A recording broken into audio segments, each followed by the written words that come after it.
तीन कृषि कानूनों के विरोध में उपजा किसान आंदोलन अब भारतीय जनता पार्टी के लिए मुश्किलें बढ़ाता ही जा रहा है। जैसे कि किसान पहले ही चेतावनी दे चुके हैं कि वो प्रदेश में किसी भी बीजेपी जेजेपी नेता का कार्यक्रम नहीं करने देंगे और फिर भी कोई आया तो उसका विरोध होगा।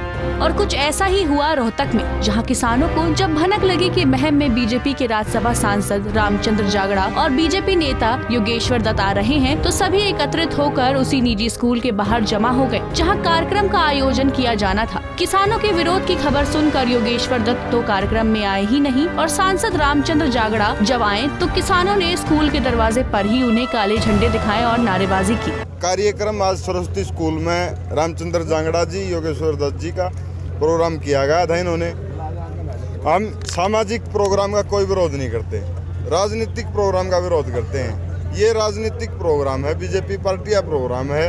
रामचंद्र जांगड़ा बीजेपी से राज्यसभा सांसद है, योगेश्वर दत्त बड़ौदा से कैंडिडेट रह चुके हैं 2 बार। अगर इन्हें बुलाना था, कोई भी चीफ गेस्ट बुलाना था, साल में हर साल एनुअल फंक्शन होता है स्कूल के अंदर, लेकिन अब की बार ही क्यों सरस्वती स्कूल ने इन 2 प्रतिनिधियों को चुना यहाँ बुलाने के लिए? सिर्फ ये किसान प्रोटेस्ट को कमज़ोर करने की साजिश है, किसी भी तरह कि भाई मैसेज गलत जाए कि भाई 24 में बड़ी अच्छी जनसभा हुई इनकी, 24 में अच्छा ये होया, लेकिन मैम 24 समझदार है, जानती है, ऐसा नहीं होने देगी। हम अपने किसान अपनी आवाज़ उठाएगा और तन मन धन के साथ उठाएगा। ये विरोध ये है जो बीजेपी के नेता हैं, सीधी बात है। जो आज हमारे किसान भाई जो धरने बैठे हैं, वो कहीं ना कहीं उनकी मांग है कि एमएसपी पर गारंटी बने और जो काले कानून वापस हों।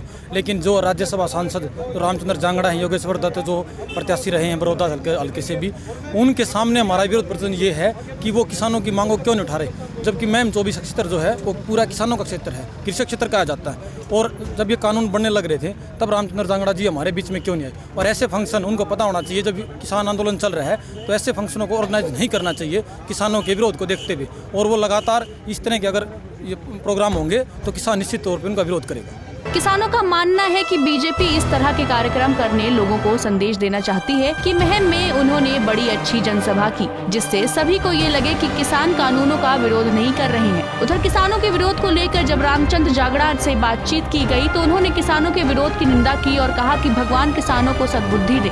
मैं तो कहता हूँ भगवान इनको सद्बुद्धि दे। ये लोकतंत्र है, इसमें बच्चों का कार्यक्रम है और ये बड़े शर्म की बात है कि हमारे अंतर्राष्ट्रीय ख्याति प्राप्त पहलवान योगेश्वर दत्त को यहाँ पर आना था, जो राजीव गांधी खेल रत्न पुरस्कार भी जीत चुके हैं और ओलंपिक में भी मेडल जीत चुके हैं। और इन हरकतों से अगर एक राष्ट्रीय अंतर्राष्ट्रीय स्तर के खिलाड़ी को अगर किसी प्रोग्राम में आने से वंचित किया जाता है तो ये वाकई में शर्म की बात है। इनको सद्बुद्धि आनी चाहिए कि ये लोकतंत्र है, अपनी बात किसी मंच से, प्रेस के माध्यम से, कहीं किसी आंदोलन के माध्यम से कह सकते हैं, लेकिन किसी कार्यक्रम में कोई दखल डालना ये स्वस्थ लोकतांत्रिक परंपरा नहीं है। इसकी निंदा की जानी चाहिए। कार्यक्रम के दौरान किसान आंदोलन को ध्यान में रखते हुए भारी संख्या में पुलिस बल तैनात किया गया है, जो उस समय जरूर काम आया जब किसान सांसद रामचंद्र जागड़ा को घेरने के लिए स्कूल के बाहर जमा हो गए। और जब बीजेपी सांसद कार्यक्रम खत्म होने के बाद जाने लगे तो किसान उनकी कार के सामने ही खड़े हो गए, जिन्हें पुलिस ने हटाया। किसानों की अभी भी वही मांग है कि सरकार तीनों कानून रद्द कर दे और एमएसपी पर कानून बना दे। रोहतक से दीपक भारद्वाज, पंजाब केसरी टीवी।